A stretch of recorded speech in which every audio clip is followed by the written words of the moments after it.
Good afternoon, everyone. Thank you for taking time out of your busy schedules to come join us here for this last-minute afternoon talk. And as the founder of the Generation Squeeze campaign, which we're running out of the University of British Columbia, the School of Population Health, our campaign's goal is very modest. We really want nothing more than a chance. A chance for Gens X and Gens Y, generally those I define as under age 45. A chance for those people to deal with lower wages, far higher cost of living, an imbalance in government spending that I'm going to show you, increasing global climate change risks, and deal with those kinds of issues without having to compromise either the family they have now or the family they may one day want. Now, you might be thinking in a country as prosperous as Canada, how difficult could this chance be? For instance, we know that Canada's economy has more than doubled in size since 1976. If you control for population growth, it produces an extra $35,000 per household on average. But a heavy emphasis on the on average, because when you look at how these things are playing out in a range of ways, including along age lines, things aren't looking nearly as rosy as that average picture might have us believe. Indeed, more and more, despite all this economic growth, the deck looks like it's stacked against younger people. Did you know the typical 25 to 34-year-old today working full-time full year makes $4 less an hour today than in 1976 after I adjust for inflation? She or he makes less money even though she's more than twice as likely to have some kind of post-secondary certificate today than in the past. And because so many more people are going and getting this post-secondary education, so many more people are starting off with student debts. And today, because tuition on average is around 100% higher than it was a generation ago after adjusting for inflation, they start out with larger student debts than in the past. It's like getting this extra student debt to go get jobs that are paying lower wages, often without benefits, primarily pensions, especially defined benefit pensions, the really generous one. Then young people are asked to do the amazing thing, spend in our province an extra $350,000 for the privilege of getting into the housing market. Yes, people, the very 150% increase in housing prices that have driven up the wealth, literally tripled it for the typical 55 to 64-year-old in this country compared to a generation ago, are precisely the same housing trends which are crushing the dreams of home ownership for many younger Canadians, especially in British Columbia and especially closer to Metro Vancouver and Greater Victoria.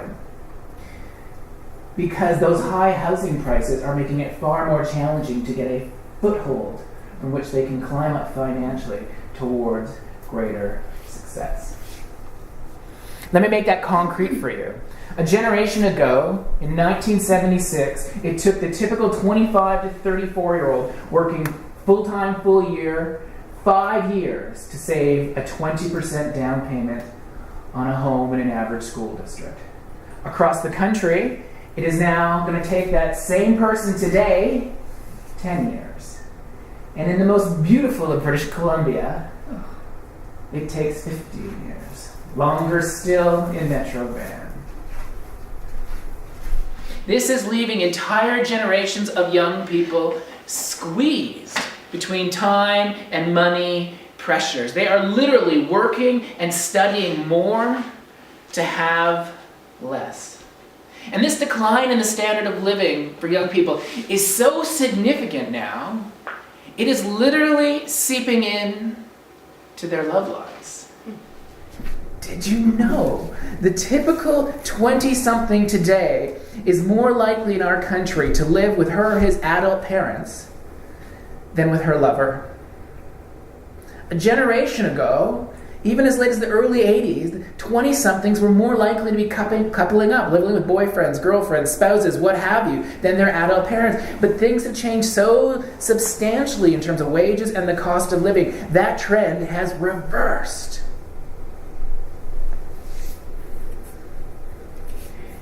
Now that reversal of the trend is definitely not good for the love lives of younger people. And if you believe the Cialis commercials, it's not necessarily good for their near-retiring parents.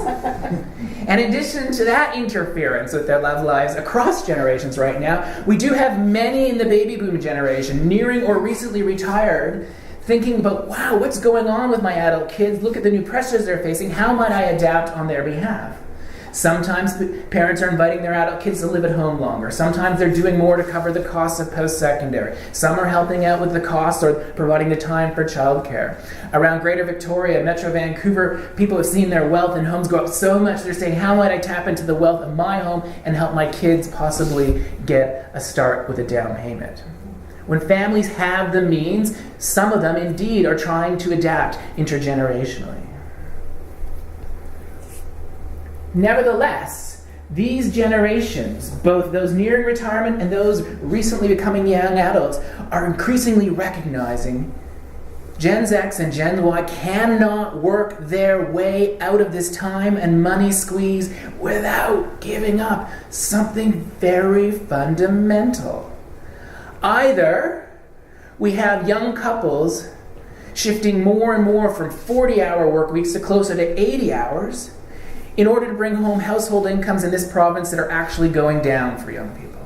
Literally, the coping mechanism is to run faster and faster, to be on a downward escalator where you're actually losing ground. And in the process, to try and not lose so much ground, people are devoting the time to the labor market that then means they postpone starting their own families, or don't have the size of family they want, or compromise time with that family. Or, the other option is they start the families they want, and then undermine the very coping strategy, more work in the labor market, that they were using to deal with the fact that wages are going down and the cost of living up. For instance, even when taking advantage of the parental leave system that exists in Canada today, the typical young couple will forego 15 grand after tax from their household income the year the baby is born compared to the year before. 15 grand is the equivalent of another mortgage on top of already higher housing prices.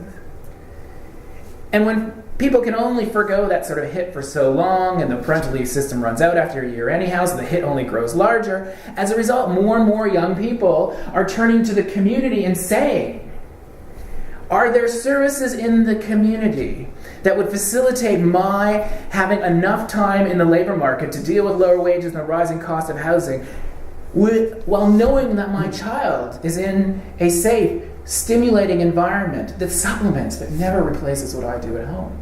And when young parents ask themselves that question, just a third of them can find a space for childcare or early education for their kids under age 6, even if I count every kindergarten space. And outside of kindergarten, the childcare spaces cost more than university. At the very moment, young people are hoping they might start paying down their student debts.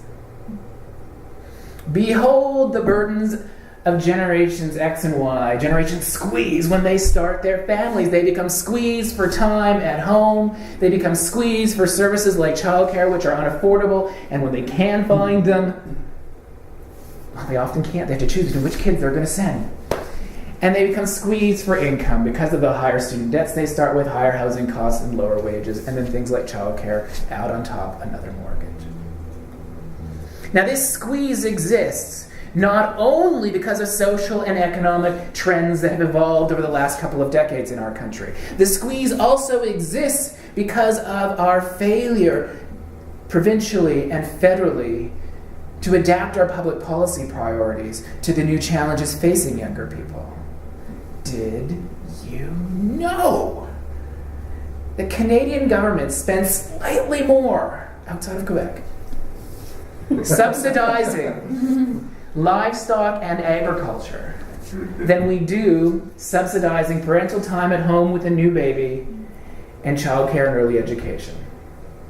Literally, as a political scientist, I tend to look at government budgets to really read what are our national priorities. I'm all about show me the money and then I'll show you what we really value. And currently we are placing cattle and families with kids on the same level of priority. Now, this pattern of public investment has been happening not because Canadians haven't been thinking about how do we use policy to adapt to new challenges in our environment. It's just that our focus has been elsewhere. Who here has heard that Canada is facing the challenges of an aging population? Hands up. Anyone not heard of that? Of course, we've been talking about this as a nation for decades. And in anticipation of that challenge, we have been building up our expenditures on things like medical care. So for instance, each year in Canada today, we spend about $50 billion more now than we would have had we maintained spending at 1976 levels. Similarly, we've increased our spending on the Canada Public Pension Plan and Old Age Security by about $30 billion a year today compared to if we maintained levels as they were in 1976. Now, this spending is not unimportant. My mom, Sue Kershaw, she recently became a retiree. You better believe I want her to have a healthy, secure retirement. So I know anticipating the needs of an aging population matters substantially. But my mom was surprised to learn that while we have been doing all of this adaptation in anticipation of an aging population, we literally increased by $0 the amount we allocate to the generation raising kids. And when we recognize where we have adapted and increased public spending versus where we have not, we then can start to anticipate that, wow, we might have an interesting pattern of social expenditure when we analyze it by age. And let me make that clear to you. Each year in this country, we allocate about $45,000 per retiree, mostly on medical care, the Canada Public Pension Plan, Old Age Security, and other subsidies for retirement income, compared to $12,000 per younger person. Now, when you see this pattern, and you're under age 45, hands up, is that anyone in the room under age 45? A few. Many of the reactions that I get from people who see that pattern is, it's a bit surprising. Despite all of the economic growth we've witnessed over the last generation, despite being home to the wealth of so many natural resources that we seem to be the envy of many, many other countries around the world, and yet despite all of that, the investments in younger generations today look a wee bit scant, or at the very least, out of balance. And that is not a good generational deal. And that's before I've told you about the fact that not only is spending every year out of whack across age lines in Canada, young people today are inheriting a country that's twice as large as it was in 1976, but they're inheriting debts municipally, provincially, and federally that are 3 times larger. Despite all the extra growth that we've seen as a country over the last generation, we're leaving debts that are larger for young people than was inherited by young people a generation ago. And then think environmentally. In 1976, Canada was identified as one of the 3 worst polluters of carbon dioxide on the planet per person. If you flash forward to today, we have made next to no change in the amount of carbon dioxide we emit per person, even though we have learned a tremendous amount in the decades since about the risks of global climate change. And let me be clear, global climate change is an inherently generational issue. My grandmother at 97 is not going to be here in 2050 if water levels rise around the coast of British Columbia. But her grandkids will be, and if they're living in Richmond, they'll be swimming. And yet, knowing all that, many other countries that already had smaller environmental footprints than did Canada a generation ago have decided to prioritize shrinking their footprint still further. Do you see a bit of a pattern? There is a pattern at play that is not thinking about the younger generations in Canada, what they're inheriting fiscally, environmentally, what we're allocating to them as they face new challenges. Anyone here do population health? Well, some people in the medical care system say, let's not wait for people to get sick and then have to treat their illness with expensive medical care. Although that's important when they do get sick. What about if we actually tried to prevent them from becoming sick in the first place? We're weak at doing that in medical care, and it seems more and more we're weak at using our budgets to do that more generally. Now let me be clear, I want no one to leave this room today thinking that I don't believe the allocation of around $45,000 per retiree is important. And in the spirit of Family Day, meet my 97-year-old grandmother. Her name's Vivian Lawrence. She has been a retiree almost my entire life. As we speak, she has just left the Kelowna General Hospital and is in a rehabilitation center trying to get back on her feet. So you better believe I know that it's darn important we spend about $13,000 every year per person over 65. And because she's been a retiree for so long, and we've had to stretch her retirement income longer than anyone would have predicted 50 years ago, you better believe I know that old age security and the Canada Public Pension Plan come in very important to her home.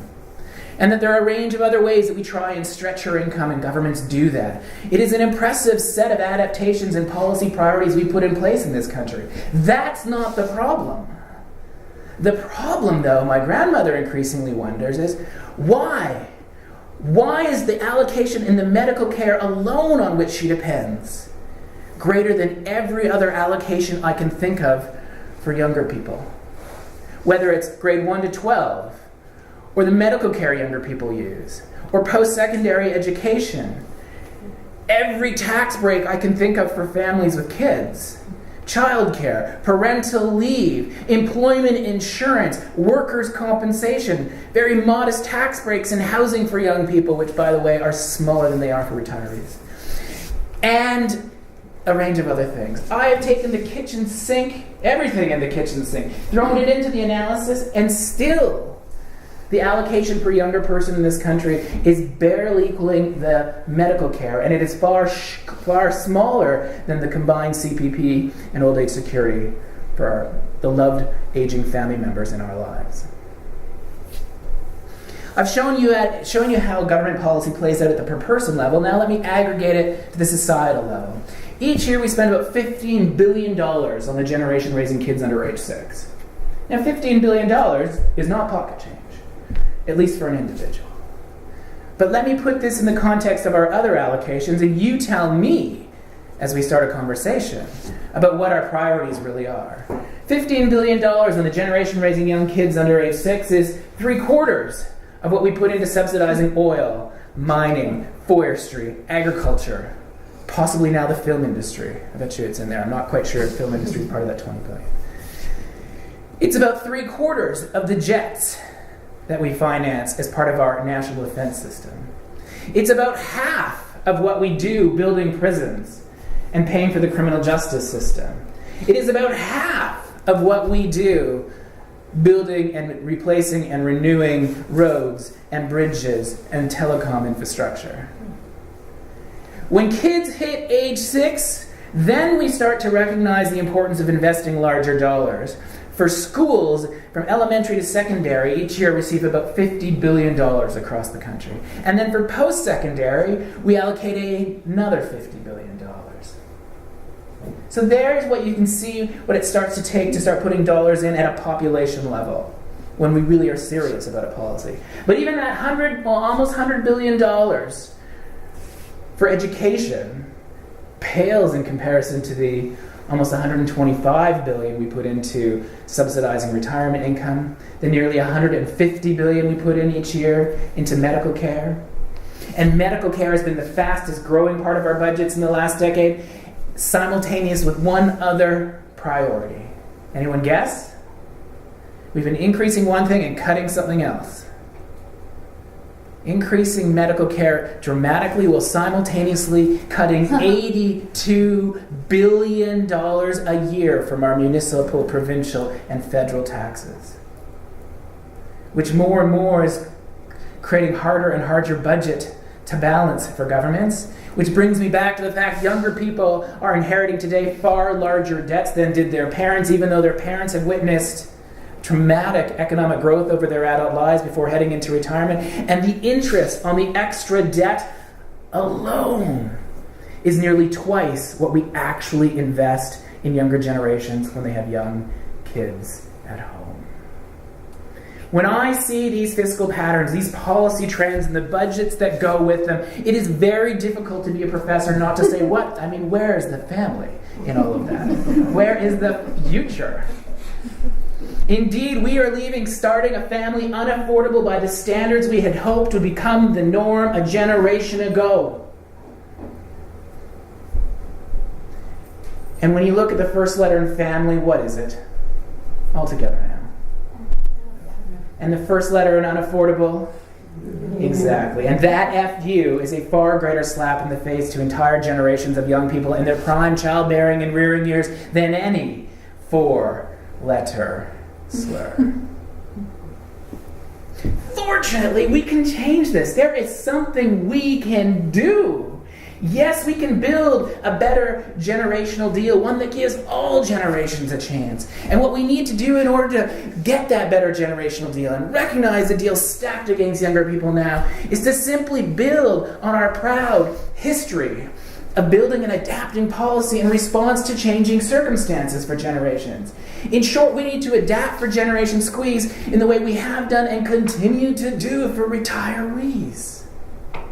And that means we need to revisit our spending pattern along age. We need to question this generational spending gap and ask, are we striking the right balance when allocating $45,000 per retiree compared to just $12,000 per younger person?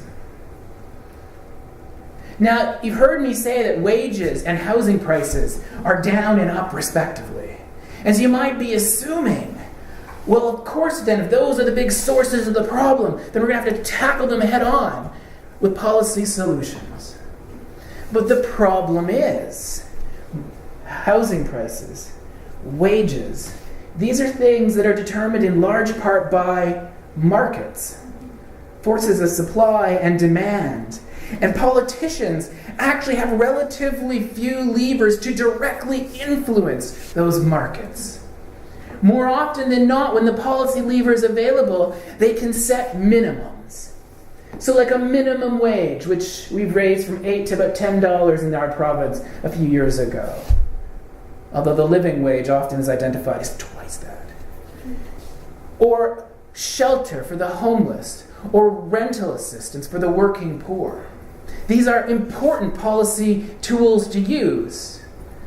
But I've shown you that it's almost an entire generation of young people who are feeling a time and an income and a service squeeze. And if we only focus on policies that at the minimum floors, we are not going to influence the squeeze felt by the vast majority. So we need, as a result, to broaden our thinking and ask, what else is going on at about the same time people are trying to get into a housing market or deal with the rents that are influenced by those high housing prices, and deal with the fact that they're getting jobs that more often than not are paying lower wages than in the past after adjusting for inflation. And one thing that most definitely is going on is that is the time, biologically speaking, when people are primed to be starting their families. And 8 in 10 people are still doing that. And so if we don't like the fact that it costs the equivalent of a mortgage from your household income to share a year at home with a new baby, or we don't like the fact that it's hard to find childcare and the cost is more than university, well, those are things policymakers can change tomorrow. The policy levers are there. There just needs to be the political will. For instance, we could design a policy that would make it affordable, far more affordable for parents to share 18 months at home with a new baby. Lengthen the leave, reserving the extra time disproportionately for dads without interfering with the fact that men will never breastfeed well. Make the leave benefit more generous so that we're not taking such a big income hit. Make it inclusive of the self-employed.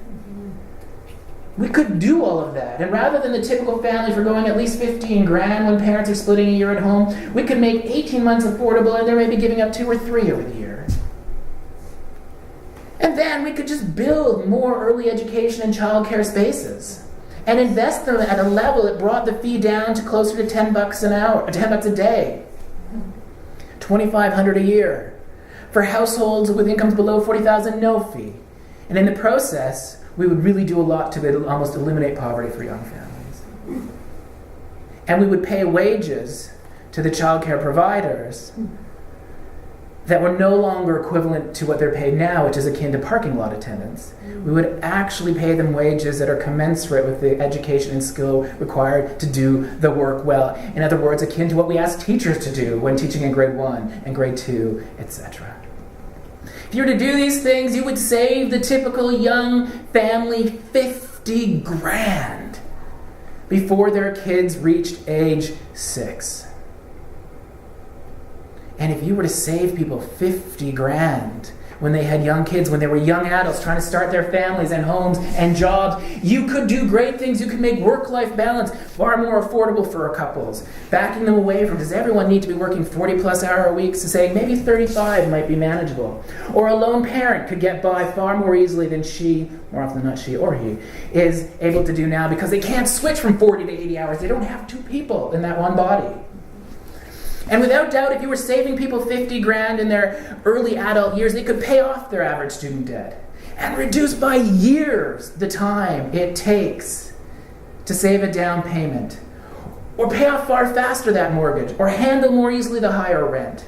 And if none of those things mattered to people, they could let the 50 grand ride at a modest interest rate of just 3%, and by the time they wanted to retire, it would be over 140 grand.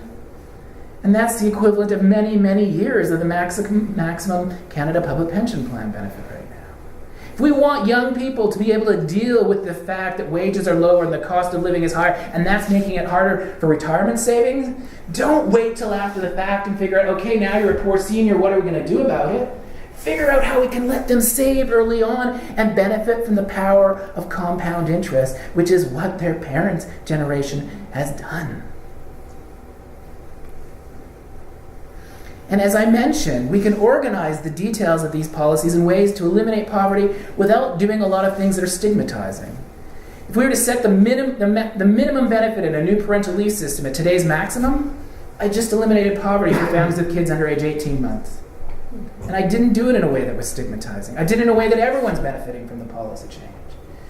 And again, if you set fees for childcare at nothing, if they're for homes below $40,000 of annual income, then you're reducing a major barrier to employment. You're reducing, as a result, the poverty of so many families. And since so many fewer families are going to be poor, the existing government budgets for poverty reduction could stretch far further for the remaining people who are poor. And we could increase by 50% the shelter allowance for those who are on welfare with young kids, and triple the National Child Benefit Supplement for those who are working poor. And like that, I did just eliminate poverty for the generation raising kids under the age of 6. In 3 decades, we have not reduced poverty for kids in this country before. We're not following the right tactics. We need a better generational deal, one that benefits the entire generation, and in the process, gets the details right to eliminate income insecurity for the most marginalized. Now you might be thinking, well, that's a beautiful vision. But boy, you smoke a lot of pot down in UBC. I mean, during the Kootenays now we get it again, but really, I mean, what are you smoking in UBC these days? Haven't you heard? Budgets are tight. You know, post-2008, the economy's never really been humming again. But did you know, making these policy changes that I described for you would only require narrowing the generational spending gap by increasing the allocation for young people from $12,000 to $13,000 a year. That's an increase of $1,000 per young person. Ever so slightly more, actually, like closer to $1,200. You see it? It's not that big a change. And yet that small change in the environment of younger generations can make the difference between clinging on to get by and getting a financial foothold from which their hard work and personal responsibility can lead them to greater success. Which is precisely why the Generation Squeeze campaign is inviting people from all around this province heading into our election, which is starting tomorrow, to get on board for a better generational deal for all in this province and all in the country.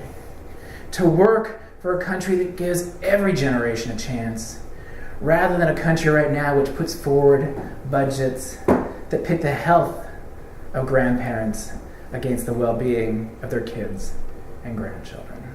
So please, please, please go to gensqueeze.ca and join us. Thank you very much.